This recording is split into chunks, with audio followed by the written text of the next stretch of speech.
এতিয়া যেহেতু জলফাইৰ ছিজন আৰু জলফাই যে বিভিন্ন ধৰণে খাই ভাল লাগে, পোৰা, পিটিকা, আচাৰ। এওঁ সৰহকৈ বজাৰৰ পৰা জলফাই আনিছিলে। কেৰাহীখনত পানী গৰম কৰিলোঁ, জলফাইখিনি ভালদৰে ধুই মেলি দিলোঁ। হেতাখনেৰে দুহেটা নিমখ দিছোঁ, এহেটা দিলোঁ হালধি।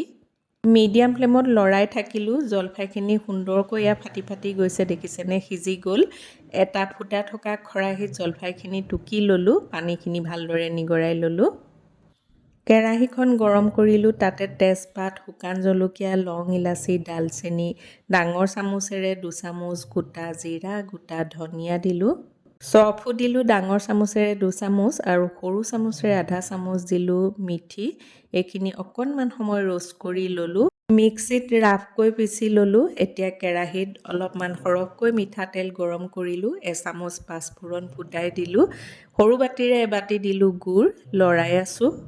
এবাতি চেনিও দিলোঁ। এইখিনি মিক্স কৰি আছোঁ। ডাঙৰ চামুচেৰে দিলোঁ এচামুচ হালধি, ডাঙৰ চামুচেৰে এচামুচ নিমখো দি দিলোঁ।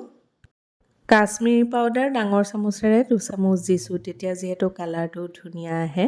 আৰু এইখিনি অকণমান সময় লৰাই লোৱাৰ পাছত এতিয়া দি দিলোঁ ইয়াতে জলফাইখিনি। গেছৰ ফ্লেমটো মিডিয়ামতে ৰাখিছোঁ আৰু ভালদৰে মিক্স কৰি পেলাইছোঁ জলফাইখিনি। এতিয়া ইয়াতে কৰি লোৱা মছলাখিনিও দি দিছোঁ আৰু জলফাইখিনি অলপমান ভাঙি ভাঙি দিছোঁ। গোটেইখিনি ভালদৰে মিক্স কৰি আছোঁ।